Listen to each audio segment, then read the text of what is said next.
Today, I will show you in action. Horror film from 2019, titled Escape Room. Spoilers ahead. Watch out and take care. The interior of a cozy, old-timey room can be seen. Suddenly, someone drops from the roof and runs toward a wall with a 10-number puzzle, requiring a 4-digit code to get through. One of the walls starts moving in toward him and he panics as he looks for clues. He thinks he's found it in a book, but then he falls on the ground. He interprets the clue on for paintings in the room, but the wall is coming closer. The code he enters doesn't work, so he starts panicking even more, screaming that there's no way out. His leg gets crushed by the wall. 3 days earlier, Zoe can be seen walking to school. She's in class when the professor asks about the quantum Zeno effect. She's written down the answer in her notebook, but struggles to get her hand up to answer. The bell rings and the professor dismisses the class, but calls Zoe over to talk to her. He tells her that her paper was great and he tries to help her get out of her shell by asking her to do one thing that scares her over the break. A motorcycle arrives in a business area, then we see Jason talking on the phone in his office, closing a business deal. His assistant tells him he has another call, which Jason thinks is about a client giving him a gift. He's right and feels great about it.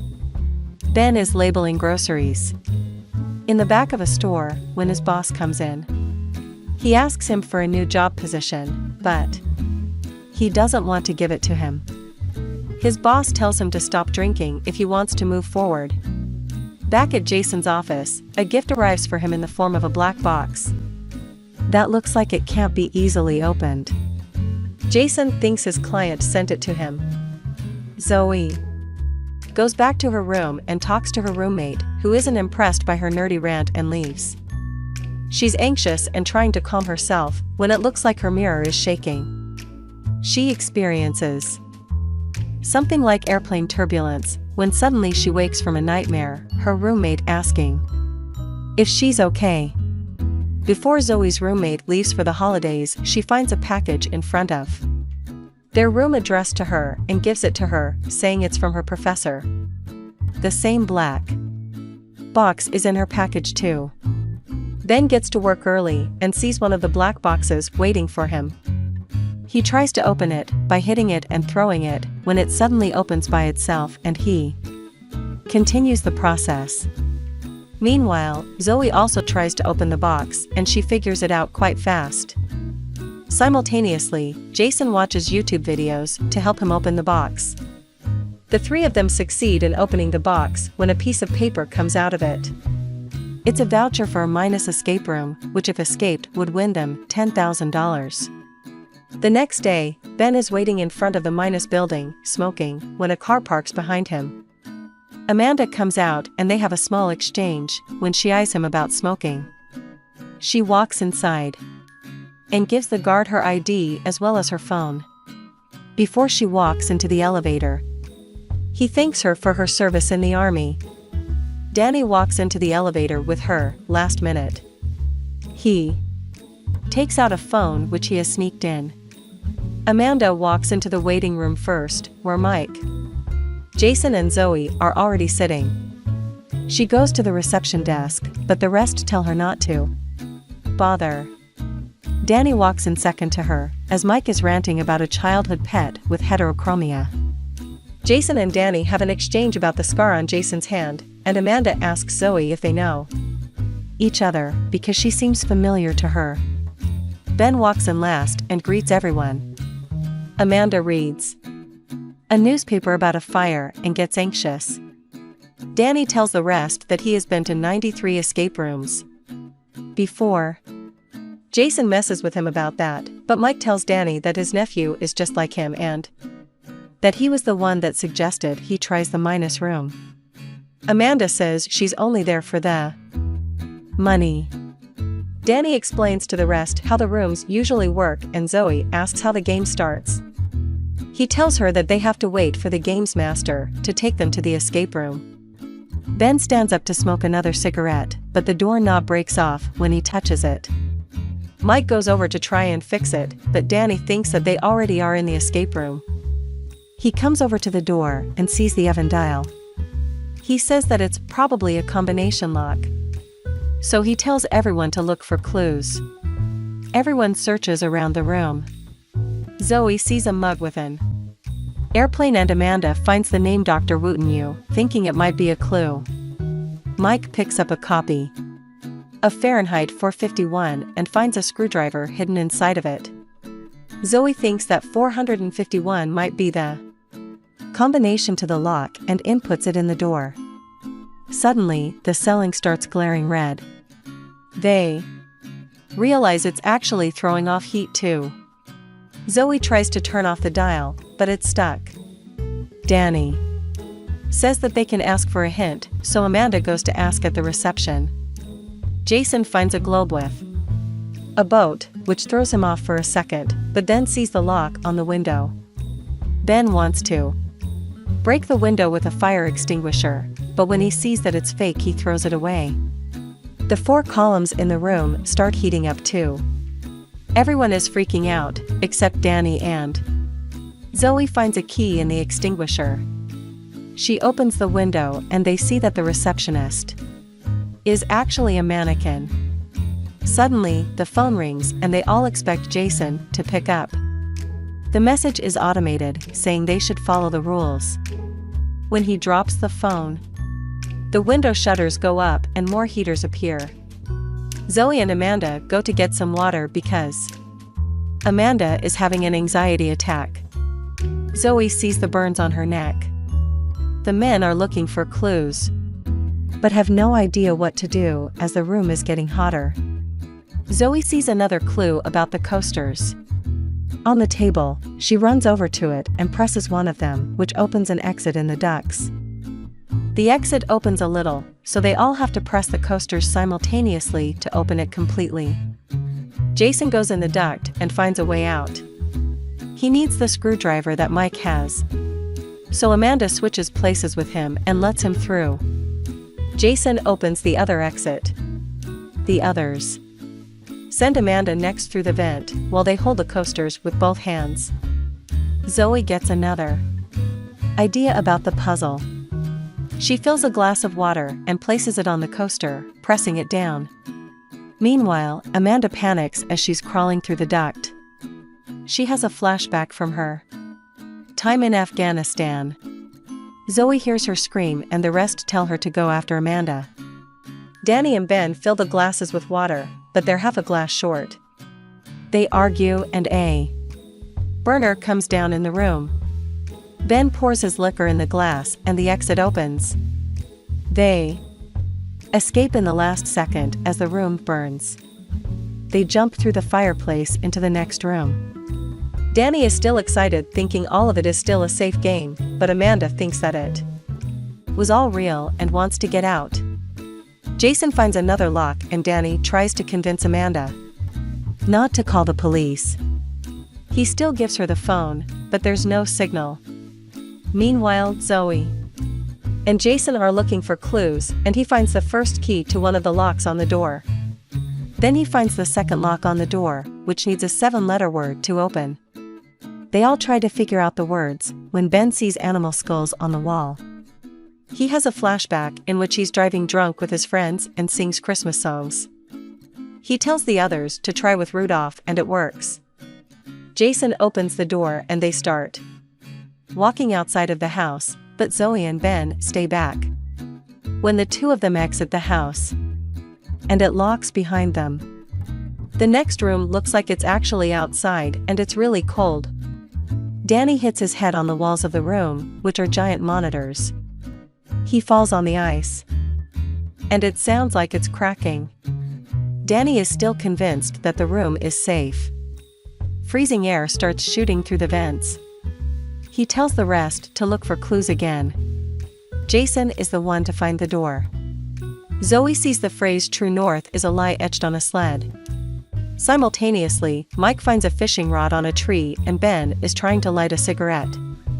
Amanda finds one coat and says that they'll share it, then gives it to Zoe. Ben falls into a fishing hole and Danny says that there might be a clue in the water. Suddenly, Mike brings over the fishing rod. While the rest of them are trying to figure out the puzzle, Zoe finds a compass in the coat pocket. She follows it north, but remembers what she read on the sled and goes the other way. Zoe finds another clue in the mouth of a stuffed bear and comes back to the group as Ben walks off to smoke his cigarette away from them. Zoe attaches the clue, which is a magnet, to the fishing line and Mike drops it inside again. Jason asks for the coat. Mike gets something on the rod, but it's really heavy. They pull out a frozen cube with the key inside. Jason asks for Ben's lighter and he throws it at them, prompting Danny to get it. When he gets the lighter and turns around, he falls into the water and under the ice. The others see him and try to break the ice to get him. Eventually, they lose sight of him and he drowns. Jason gives Amanda the coat, saying she was right that the game is real. Mike and the group attack Ben, thinking that it's his fault that Danny fell. They think he's the game's master. He starts insulting all of them. But Jason stops him and tells them that it's more important to survive. Then he tells them that they should use their body heat to get the key out of the ice. The temperature drops in the room. Jason has a flashback of himself on a boat with his friend wearing a red coat. Mike faints, but Jason gets the key out. They find the door and it opens behind them. As they start moving toward it, the ice breaks and they jump inside in the last moment again. The next room is a bar where everything is upside down. The room starts moving up and when it stops, the phone rings. Mike walks under the phone and it drops in his hand. There's a deafening noise and then music starts playing. Jason sees the door to the other room, but it's missing a doorknob. Mike notices the 8-ball from the pool table missing and starts moving to look for clues, when the noise reappears and Ben stops him from falling over because a piece of the floor falls off. Amanda climbs the bar and finds a lockbox with 4 numbers. Zoe finds a sliding puzzle on the adjacent wall and climbs over the hole to it. Mike climbs over to her side too and helps her up. As she's solving the puzzle, another part of the floor falls off, almost taking Jason with it. Ben jumps over to the puzzle side and Zoe finally solves it. They figure out how to read it and get a 4-digit code, but it doesn't work when Amanda inputs it in the lockbox. Another part of the floor falls and Mike and Ben grab onto the puzzle, but they're too heavy for it and it starts tipping over. Mike is too afraid to climb off, so Zoe does it and falls on the floor, hitting her head. They all call to her to get up when she has a flashback of an airplane accident she was in, calling to her mom. Jason wakes her up and gets her back on the wall. Zoe tells Amanda to try the code in reverse and it works. She finds the doorknob inside the lockbox. Another part of the floor falls off. Amanda jumps over to the pool table trying to get to the other side, but drops the knob on the last part of the floor. As she drops down as well, the noise starts again, so she throws the knob to Jason and grabs onto the phone, swinging over the hole. She slips and falls. Jason opens the door and Mike follows him. Ben gets Zoe to go into the other room and stays with her to calm her. The next room looks like a hospital. They all begin looking through it when they realize all of the hospital beds look familiar. Those are their beds when they were in the hospital.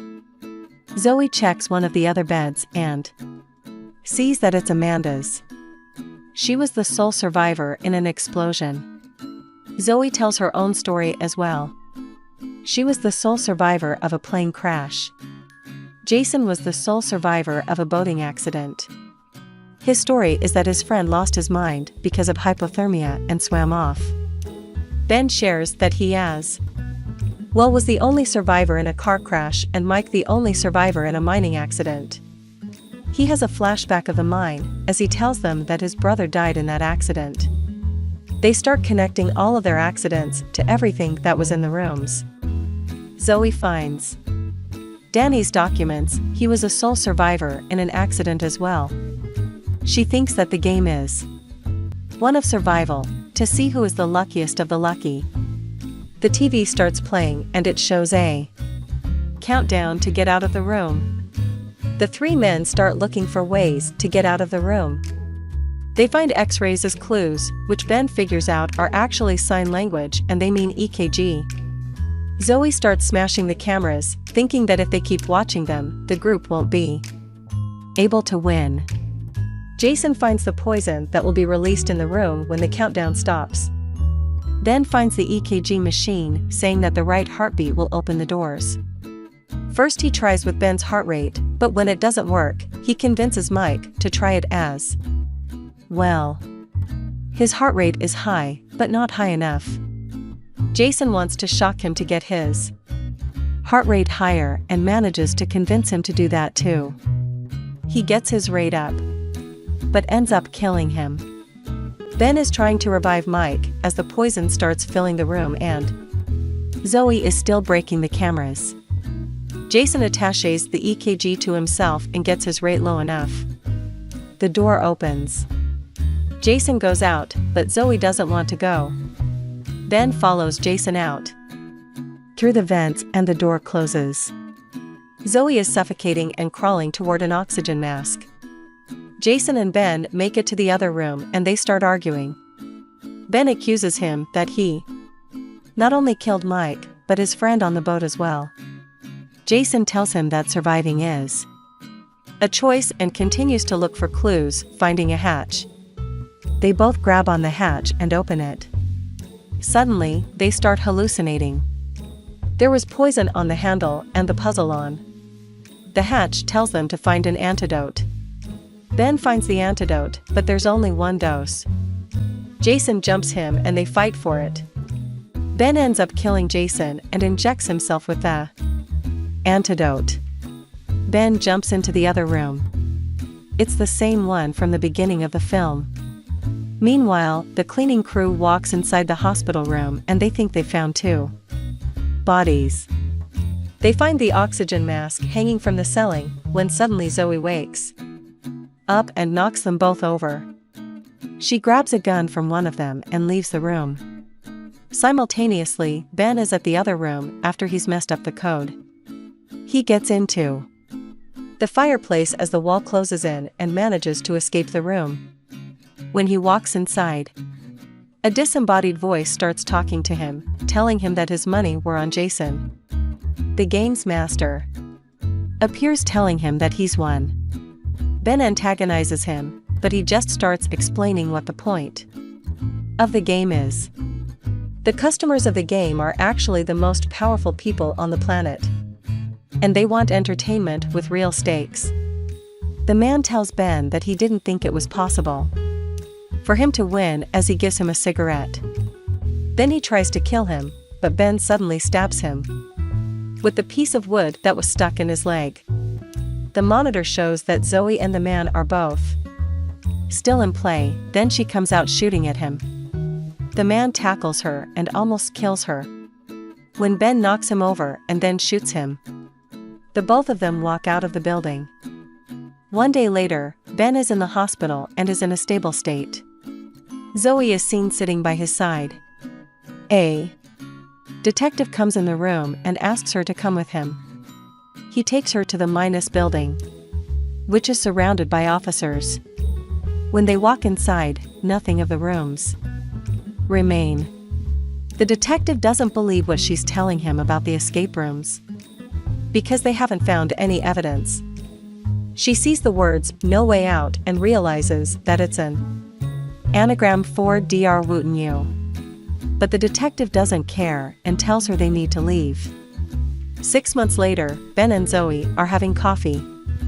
She shows him a file she's put together about the rest of their group and how their deaths were made to look like accidents. He tells her that she needs to let it go, but she continues explaining what she has found out about the game. Zoe had deciphered the logo and found out that it was the coordinates to a building in Manhattan. She's even bought the two of them plane tickets to get there. Ben doesn't like her plan, but ultimately agrees to go with her. A plane whooshes through the air with one engine on fire. A stewardess is looking for a clue and finds it in a bag. The tool doesn't open the cockpit door, but opens to another riddle. As the two stewards try to figure it out, a third one tells the passenger to brace for impact. The other two figure out the code and go inside the cockpit, only to find the pilots dead. The stewardess tries to pilot the plane, but it crashes. Suddenly, two people appear and it becomes obvious that the plane accident was a simulation. A disembodied voice tells one of the people from the simulation that Zoe's and Ben's tickets were intercepted and that the game continues.